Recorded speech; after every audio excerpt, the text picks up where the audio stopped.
Barakatah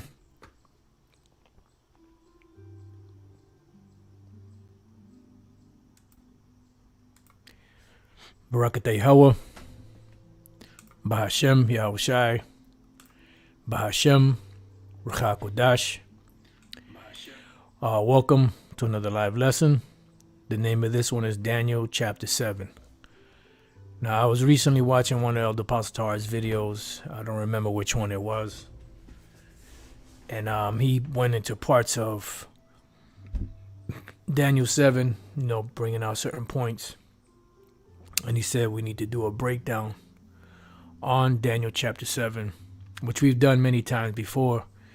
But, for the sake of the newer members out there listening and learning, because a lot of our pages have been taken down, but there are pages up where these breakdowns can be found if you do some digging.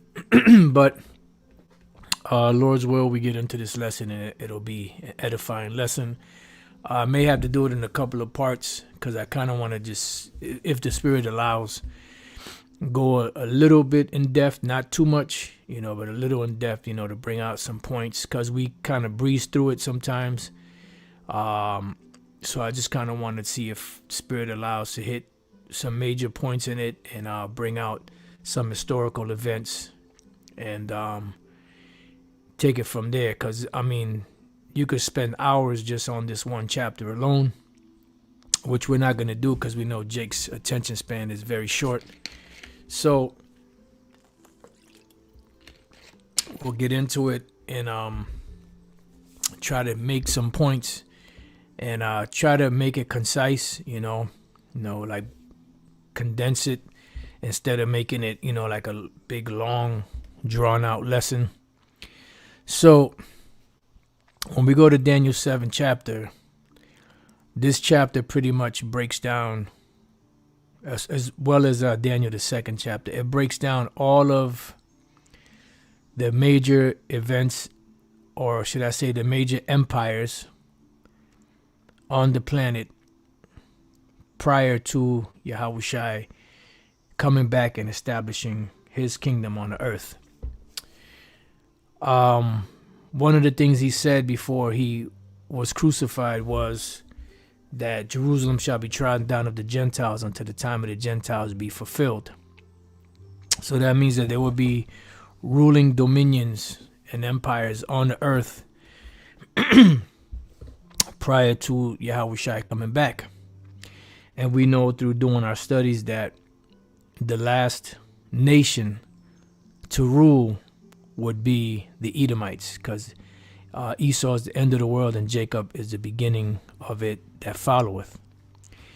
And knowing that, we know that this present rule that we're in right now, if you are honest with yourself, you will have to say that America is ruling the whole entire planet, with the so-called white man ruling the whole entire planet, which would make them the Edomites.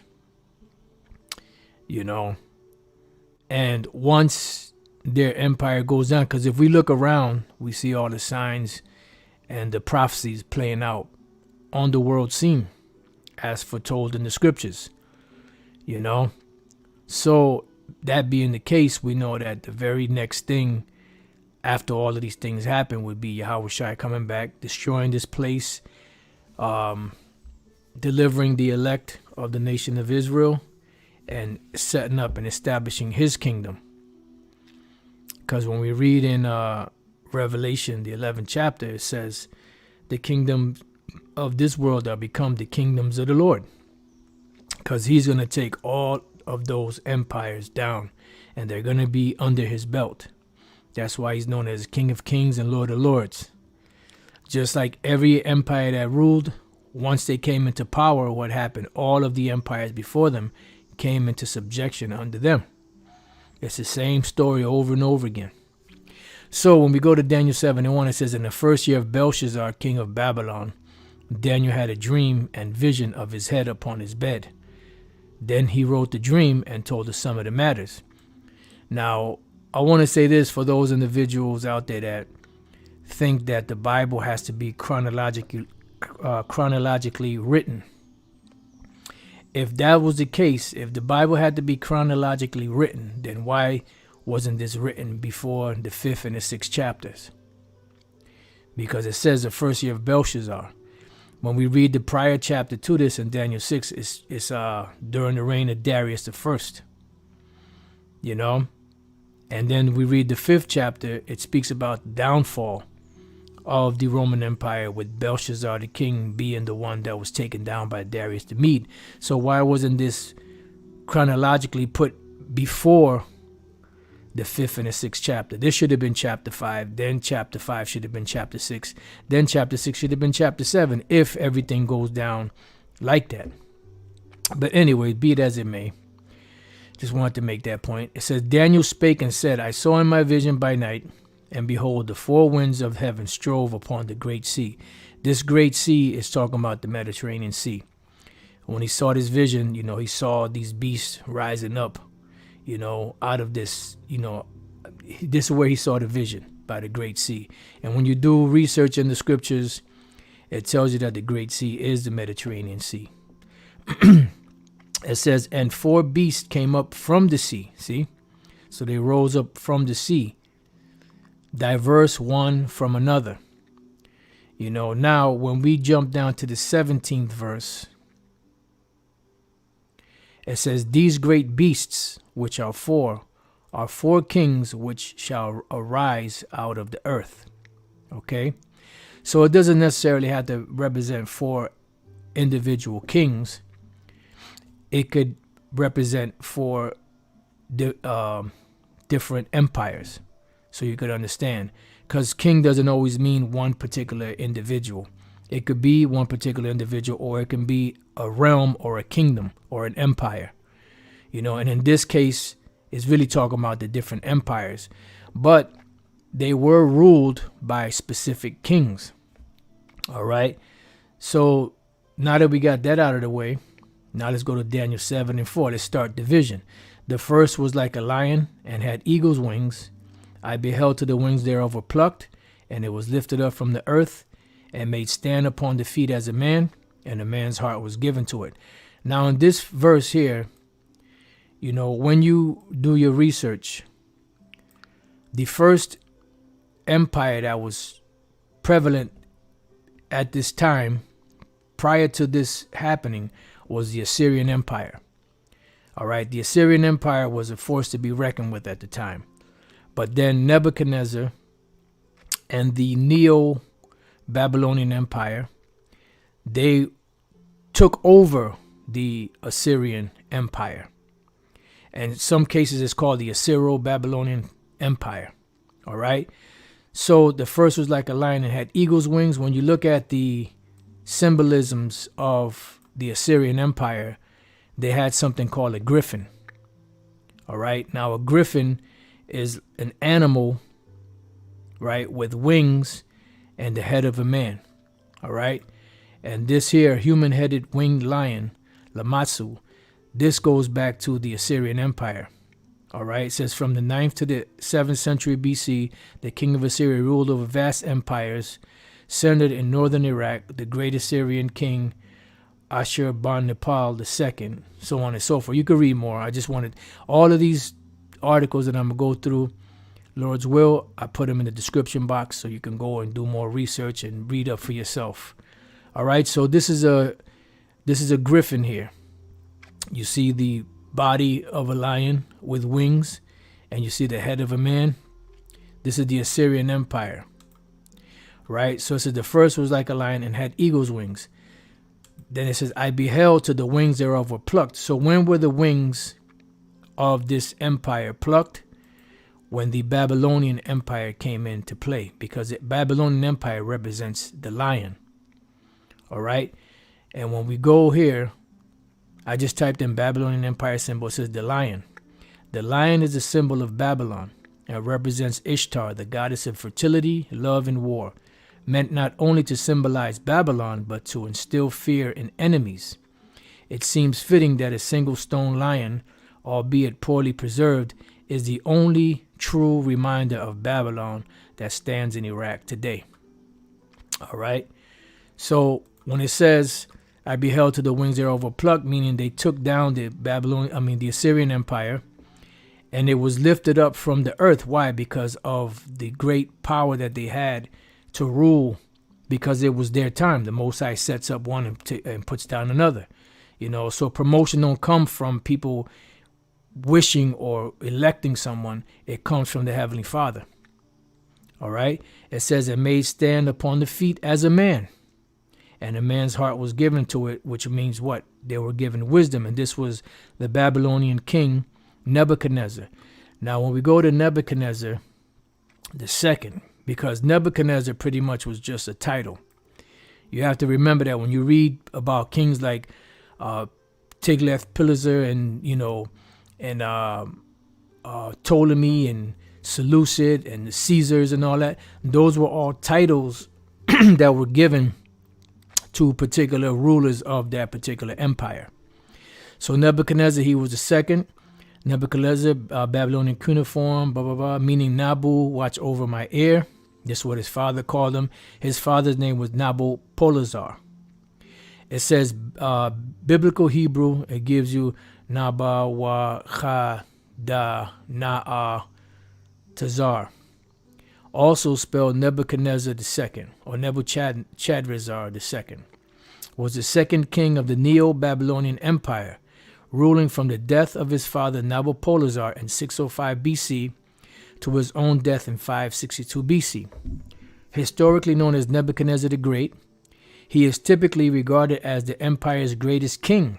Yeah, because he had the height of the empire. Nebuchadnezzar remains famous for his military campaigns in the Levant, for his construction projects in his capital, Babylon, and for the important part that he played in Jewish history. Ruling for 43 years, Nebuchadnezzar was the longest reigning king of the Chaldean dynasty. At the time of his death, Nebuchadnezzar was among the most powerful rulers in the world. All right, and this was that king that's, the lion that stood up upon his feet, and a man's heart was given to it. Now, when we jump down to, I believe it's background, it says here, where is it? As Nabopolassar never clarified his ancestry and lineage in any of the inscriptions, his origin is not entirely clear. Subsequent historians have variously identified Nabopolassar as a Chaldean, an Assyrian, or a Babylonian, which he's really Assyrian. Although no evidence conclusively confirms him as being a Chaldean origin, the term Chaldean dynasty is frequently used modern historians for the royal family he founded, and the term Chaldean Empire remains in use as an alternative historiographical name for the Neo-Babylonian Empire. All right, so these people, even though they ruled the Babylonian Empire, they were Assyrian. All right, that's why it was known as the Neo-Babylonian Empire. Now, the Babylonian Empire going all the way back to Nimrod, those were all Cushites,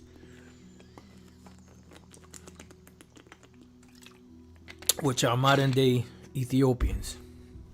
All right, they were the original Babylonians in scripture. But when we get to the Neo-Babylonian Empire, it was run by Assyrians. All right, so they just pretty much broke off from the Assyrian Empire and started the Neo-Babylonian Empire. So going back, now that we dealt with that, now let's go to the 5th verse. It says, and behold, another beast, a second like to a bear. And it raised up itself on one side, and it had 3 ribs in the mouth of it, between the teeth of it. And they said thus unto it, arise, devour much flesh. Now this particular empire, symbolized by the bear, represents the Medo-Persian Empire. All right. When we go to, I just typed in the Persian bear. It says, is the bear a symbol of Persia? The bear is a creature of contrasts, as it possesses enormous strength and yet generally thrives on fruit and honey. Because of their habit of hibernation during winter months, bears can stand for resurrection. It was the emblem for the kingdoms of Persia and Russia. Okay, and that's heavy because The Persians are represented by the bear and also the Russians. And when we read Revelation 13, that bear in Revelation 13 is a representation of the Russians bringing an end to this global Edomite empire. All right, moving on, it says, what is Middle Persian? The Persian Empire. They were called Persians at first. Oh, matter of fact, before I hit that point, let's go back. Let me move this here so we can stay in step.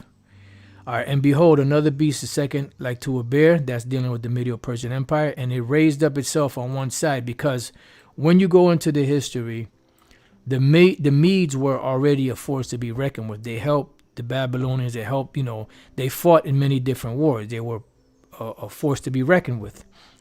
But when the Persians came into power, they were pretty much just, meshed in with the Persian Empire. And although they were great, the Persians came up higher than them. That's why it says here, it says they were called Persians at first. They were controlled by the Medes, who had helped Nebuchadnezzar overthrow the Assyrians. It says then the Persians became a dominant force, and the Middle Persian Empire was established. By the time the ruling house of Darius I began, the Medes had lost their importance.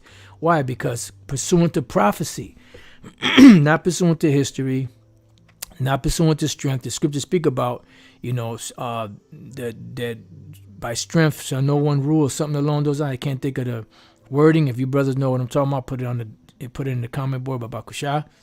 So it's not about your military might, how many weapons you have, how determined you are. It all depends if the Most High gave the authority for it to happen. As it says in Psalm 75, the Most High sets up one and takes down another. The Most High rules in the kingdom of men, Daniel 4:17, and gives it to whoever he wants to. Right? It says, so the Persians came up first. I'm sorry, the Medes came up first, but the Persians became greater, so you could understand. That's why it says it raised itself up on one side, because it was a joint rulership, but one rulership, which was the Persians, was greater. And it had 3 ribs in the mouth between the teeth of it. Now, I know that they say that this speaks about the regions where they conquered, or the 3 empires that they conquered, which you could add that in there. But really what this is talking about is really talking about the directions that they conquered, because they conquered the whole known world at the time. They did conquer, the Babylonians. They did conquer the Lydians and the Egyptians, which they say those are the 3. But really they were conquering from the east. They came from the east, and they worked their way westward, northward, and southward. And when we go to Daniel chapter 8, it says, in the 3rd year of the reign of King Belshazzar, a vision appeared unto me, even unto me Daniel. And why wasn't this written back then, before all those others, if we talk about chronology? After that which appeared unto me at the first. And I saw in the vision, and it came to pass when I saw that I was at Shushan in the palace, which is in the province of what? Elam, the Elamites. Beautiful. The water, brother. The water. It says, 1 Samuel 2:9, he will keep the feet of his saints, and the wicked shall be silent in darkness, for by strength shall no man prevail. There you go. And shalom to you sincere Akim out there, and you few sisters. Of course, if there's any apostles or bishops, elders, camp leaders watching, shalom to you as well. It says, and I saw in a vision, and I was by the river of Ulai. Then I lifted up mine eyes and saw, and behold, there stood before the river a ram. Now this ram is a representation of what? The Middle Persian Empire. Let's jump down to the 20th verse. The ram which thou sawest, having 2 horns, are the kings of Media and Persia. See, it breaks it down in the scriptures very simple. It says, so I stood before the river, a ram which had 2 horns, and the 2 horns were high, but one was higher than the other, and the higher came up last. So you had the Medes that were in power. The Persians were in subjection under them. The Persians became greater.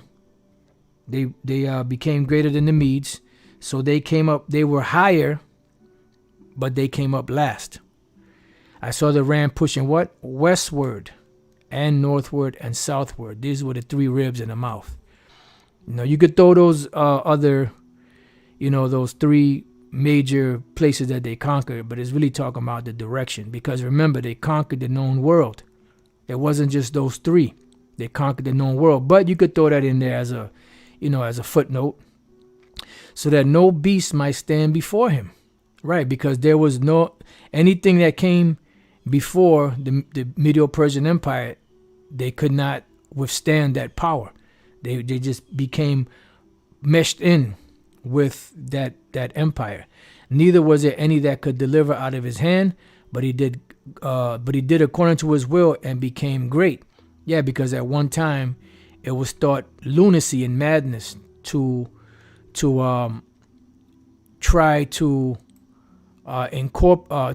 fight against the Persian Empire. All right, so that covers the 5th verse. That's dealing with the Medo-Persian Empire, the bear.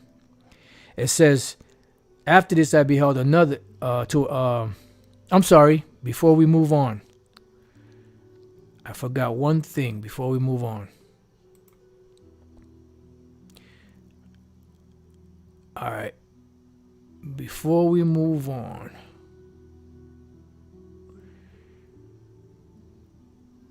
It says Cyrus the second of Persia. He was the greatest, or he was the Persian ruler that took over and conquered the known world, the Medes included. Cyrus the second of Persia, commonly known as Cyrus the Great, and also called Cyrus the Elder by the Greeks, was the founder of the Achaemenid Empire, the first Persian Empire. Under his rule, the empire embraced all of the previous civilized states of the ancient Near East, expanded vastly, eventually conquered most of Western Asia and much of Central Asia, spanning from the Mediterranean Sea, the Hellespont, it says, in the west to the Indus River, in the east. The empire created by Cyrus was the largest the world had yet seen. It is at its maximum extent under his successors. The Achaemenid Empire stretched from parts of the Balkans, eastern Bulgaria, Paeonia, and Thrace, Macedonia, and southeast Europe, proper in the west to the Indus Valley in the east. It says the reign of Cyrus lasted about 30 years. His empire took root with his conquest of the Median Empire, see? Because remember, the Medians came up first. The Persians came up last, but they became greater, so they became higher.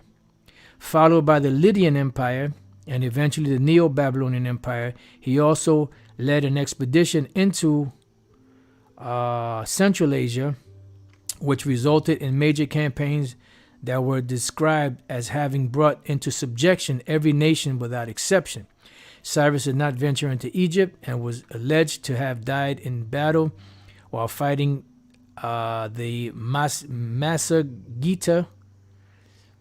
an ancient Eastern Iranian nomadic tribal confederation, along the Sir Darya in December 530 BC. However, Xenophon claims that Cyrus did not die in battle and returned to the Achaemenid ceremonial capital of Persepolis again.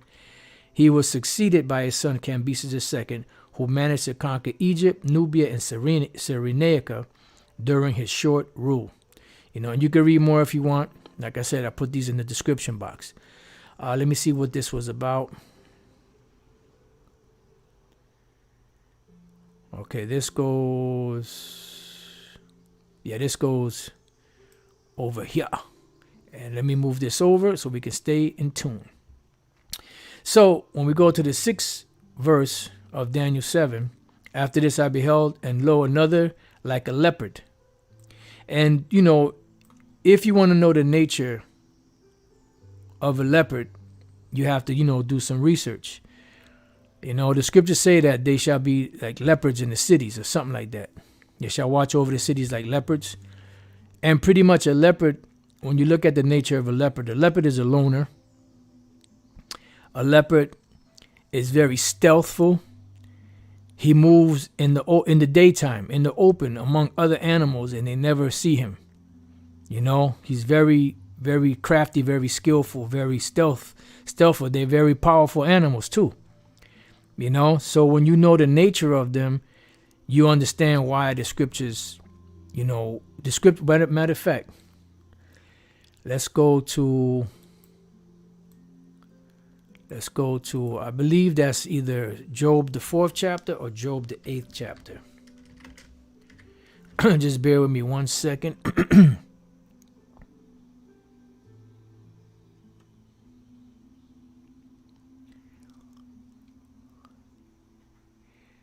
Let me just put it this way.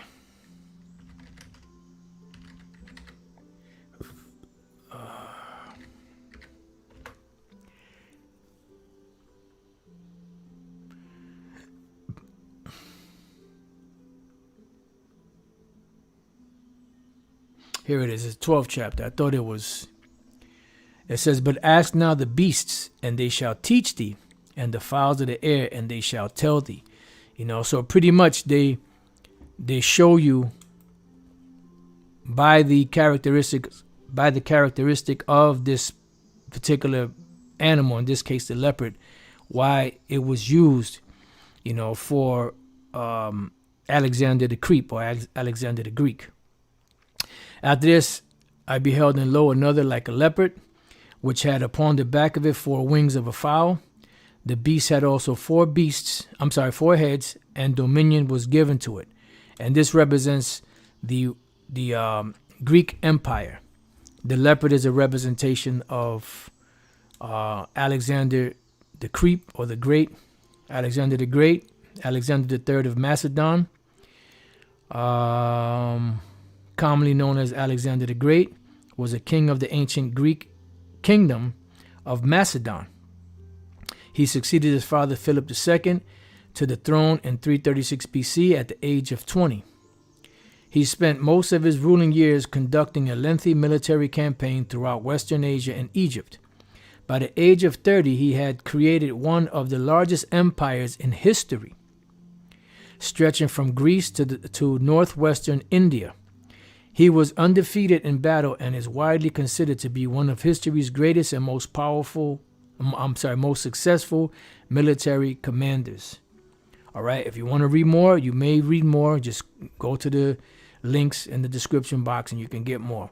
But he took over, and I believe it was the Battle of Gaugamela, because he had several battles against the Persians, because the Persians at that time were a force to be reckoned with. And when he went up against him, you know, the Persians are thinking like normal. You know, ain't nobody gonna defeat us. You know, we the shit. And eventually they got caught, you know, with their pants down, and eventually they got. Oh, matter of fact, you know what? Fall of the Persian Empire in the East. Let's see.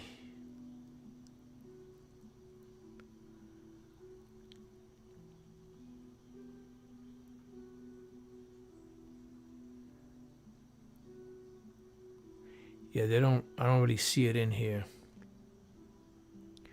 Just bear with me 1 second.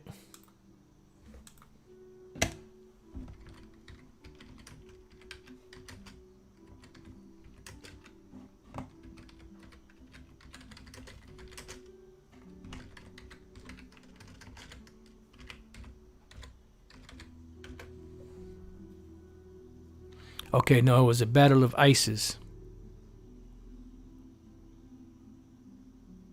Okay, so you had the Battle of Gaugamela and then the Battle of Isis. Okay, so here, the Battle of Isis, in which Alexander the Great secured a decisive victory over Darius III of Persia. Okay, and that was the ultimate battle, you know, that decided the fate of the Persians, and they became tributary underneath the Greek Empire. Why? Because it was their time. You know, just like America today thinks they're never going to go down because they have a great empire and their tentacles stretch to the four corners of the earth. They think that they'll never be brought down. But this is the same mentality that all those other empires had, that they will never be taken down. But you have to remember, prophecy, prophecy, prophecy. Once this final empire falls, Yahweh's kingdom is going to be set up. And the kingdom cannot be set up unless the previous kingdom is taken down. Two kings cannot sit on the same throne. There will be great conflict. The Battle of Isis. So we got that. All right, so now moving on, let's move this forward. It says here, which had upon his back 4 wings of a fowl. Now these 4 wings of a fowl represents his 4 major generals. Let's go here real quick. Daniel 8:5. And as I was considering, behold, an he-goat came from the west on the face of the whole earth. He came from where? The west. And where is Greece and Macedon at? Towards the west, from the Medo-Persian Empire.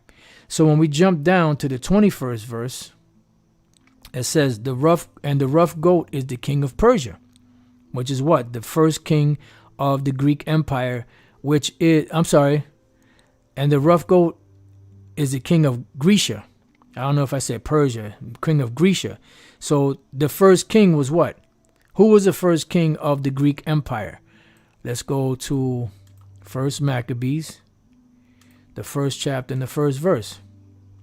And it happened after that Alexander, son of Philip the Macedonian, who came out of the land of Kittim, had smitten Darius, king of the Persians and the Medes. We just read that in the Battle of Isis. And he reigned in his stead the first over Greece. So that king was the rough goat, which is the king of Grecia, was who? Alexander the Great, or the Greek.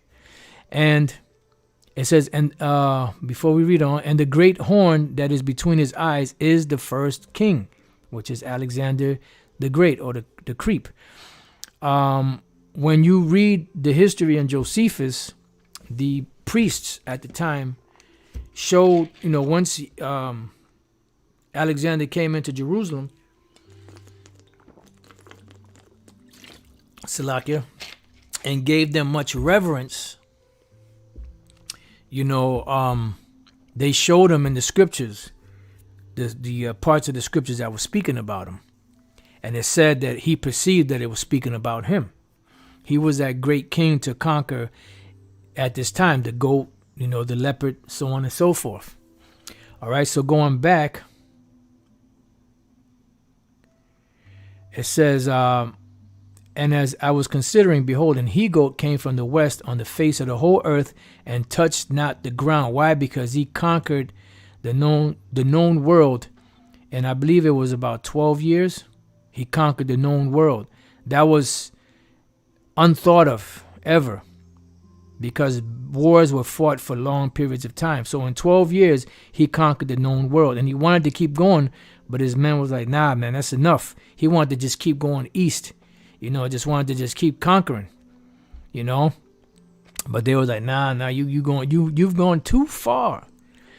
And the goat had a notable horn between his eyes, and that notable horn was who? The king of Grecia, which was Alexander the Creep.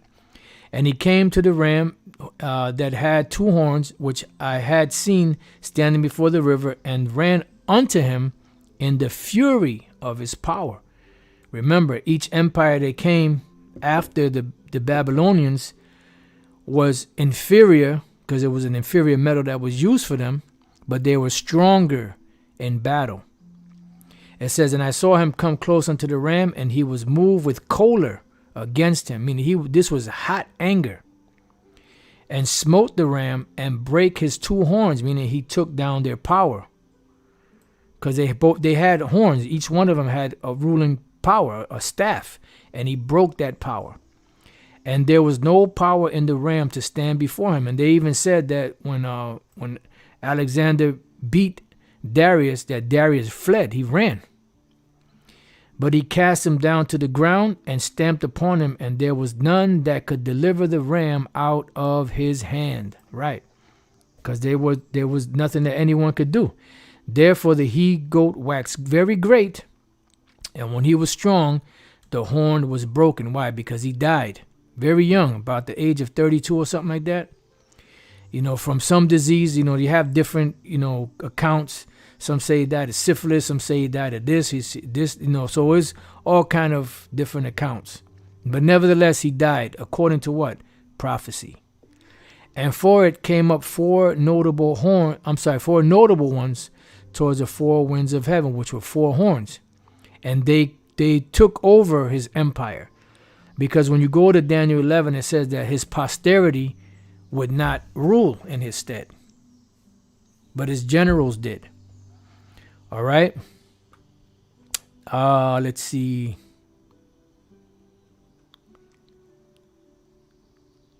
Right, so going to the 22nd verse, now that being broken, meaning what? The first king, the first horn, whereas four stood up for it, four kingdoms shall stand up out of the nation, right, the so-called Greeks, the Edomites, but not in his power, because he didn't rule. Remember, kings back then ruled by succession.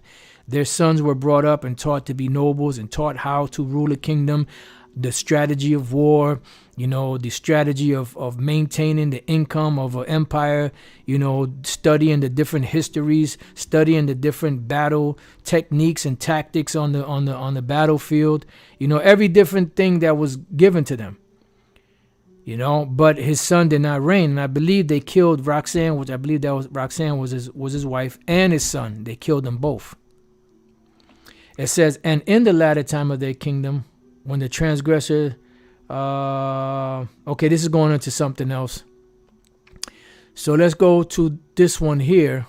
Where is it? Right here. It says the four-headed leopard phases.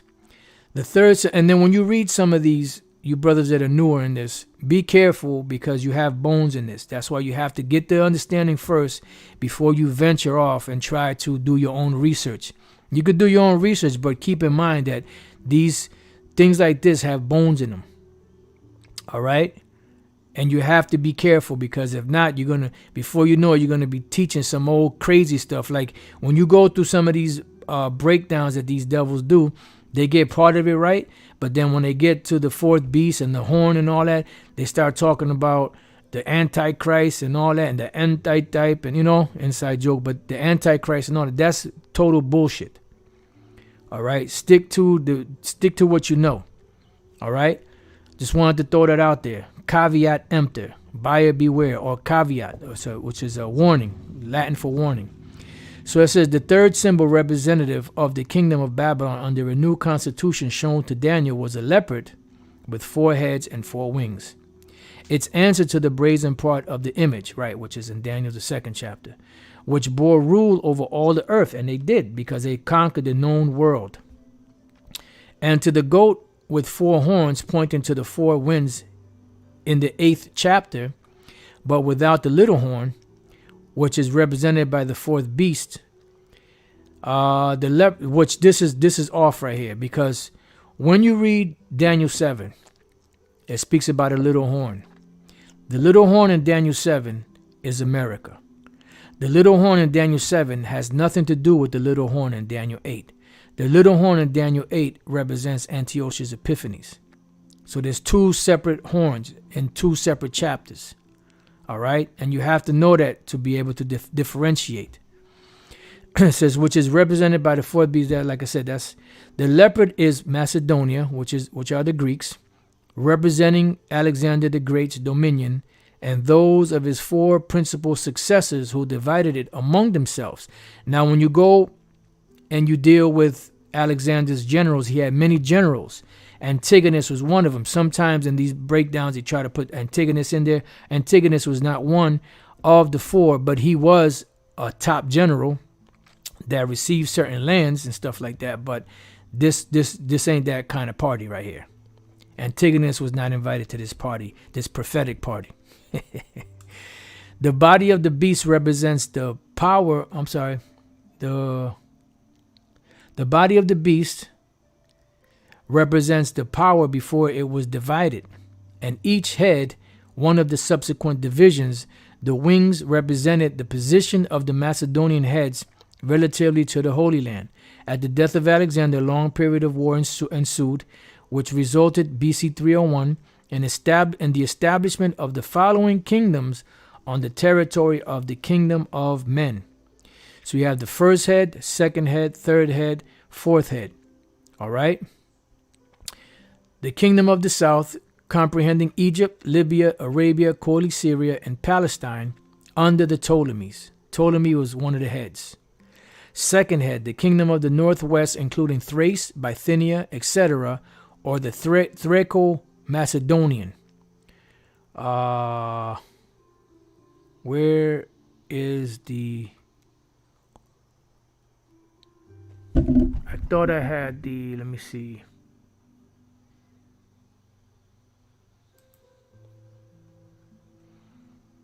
Okay, you know what? Let's skip this one, because it's not really breaking down who.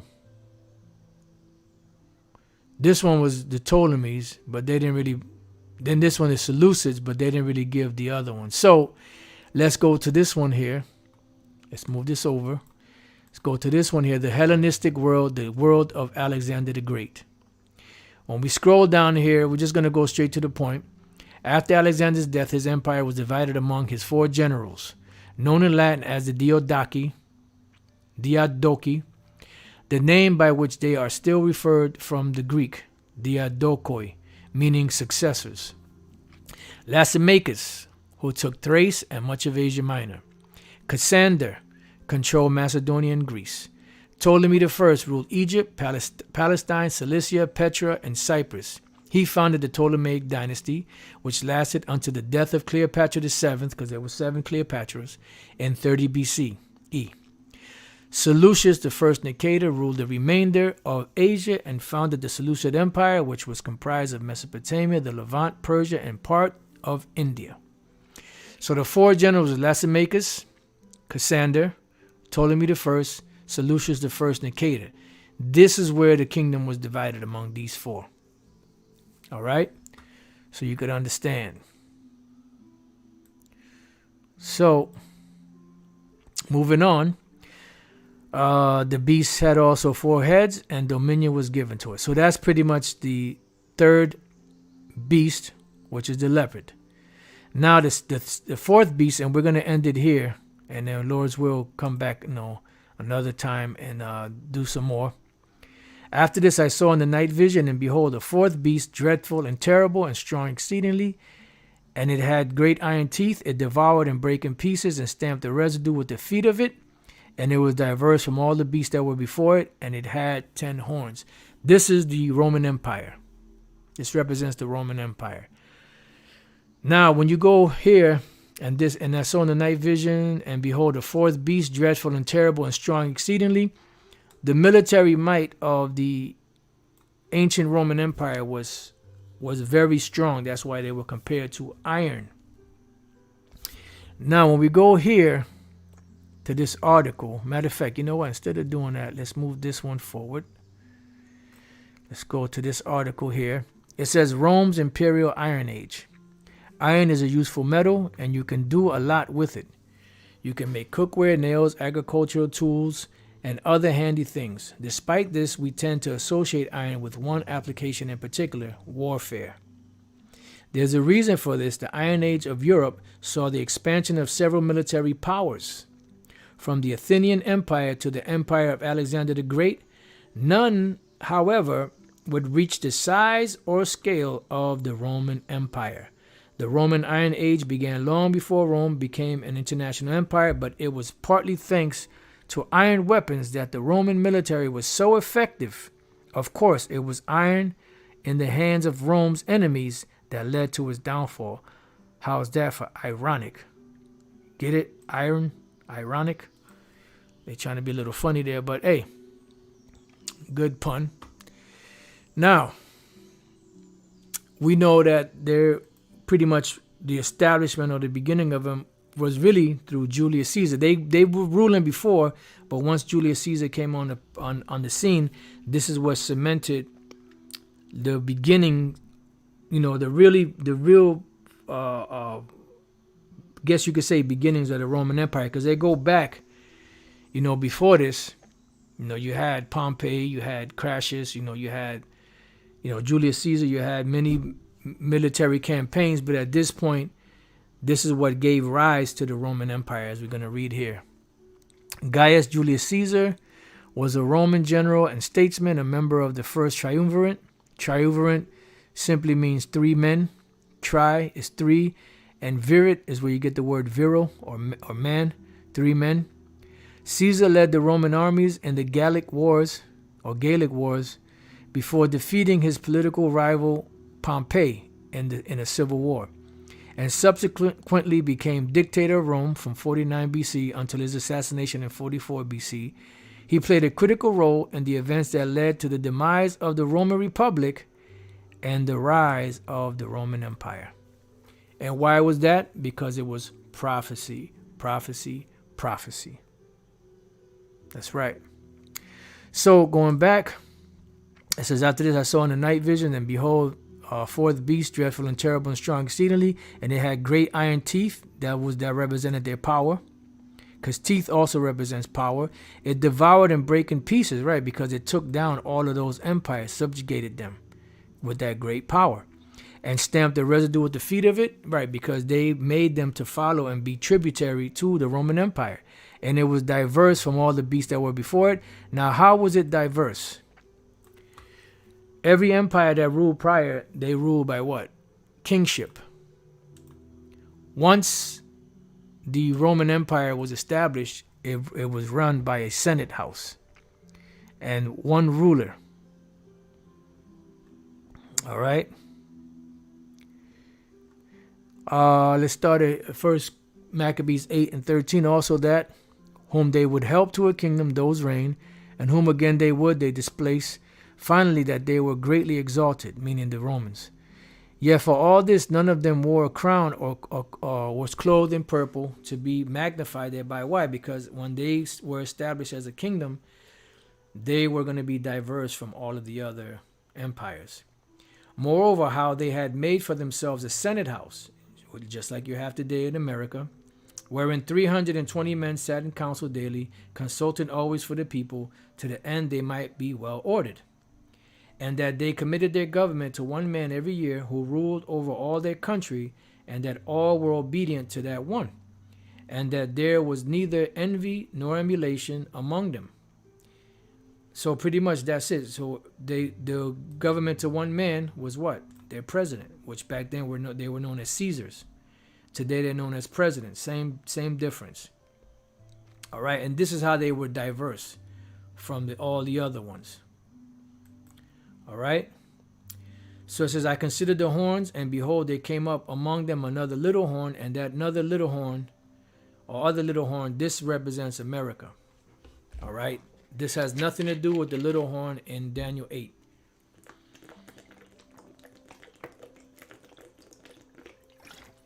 And this is where their breakdowns go off, because they try to say that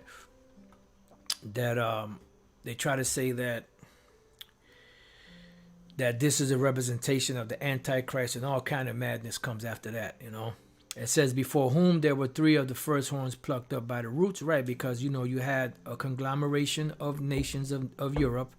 They had, when you go into the 10 horns, that represents the 10 European nations back then that were a part of the Roman Empire or in league with Rome, which today would represent the EU, which really goes back to the EEC, the European Economic Community, which today would be the EU. And they had ancient names back then. So back then, under their ancient names, not back then, now today, in modern day, this little horn, when they made war with them, there were three major horns, you could say, that had power over America. And when these devils took over, they took over three major empires. You had the War of Independence, which was a war between America and Britain. You had the Spanish-American War and the French-American War. That's where you have English names in America, going back to England. You have French names, you know, like Louisiana, you know, Baton Rouge and all that, going back to the French. And then you have Spanish names, which was the southern half of America, which was held by the Spaniards. So America routed all three of them out, and they were established as the sole rulers of America. Okay, it says, and behold, in this horn were eyes like the eyes of man, and a mouth speaking great things. Yeah, because they are wiser than Daniel. There's no secret that they can hide from them. They have wisdom, but with this wisdom, they've corrupted themselves. It says, in the mouth speaking great things, meaning they blaspheme the Most High, they blaspheme Yahushua, the angels, the Israelites. You know, they speak great things. As a matter of fact, there's a article right now. It's saying that these devils, these scientists, are close to finding the origins of the moon. Ain't that about a bitch? When all you got to do is go to Genesis, the 1st chapter, the 14th verse down, and it tells you where the origins of the moon came from. The Most High created it. But they're going to find out, you know, where the moon, how the moon was created. Esau is too much, man. So with that, I'm going to end it there. Lord's will, I could do a part 2 and cover maybe the rest of the chapter in part 2, you know. But I just want, you know, through the Spirit, you know, Barakateh How Bashem Al-Shah, the Lord allow me to get a little bit more in depth just to give you some key points, you know, and there's other stuff you can go into, but, you know, you don't want to make a lesson too long because Jake's attention span is very short. So with that, I pray that you brothers and few sisters that were edified. To the next time I say Shalom.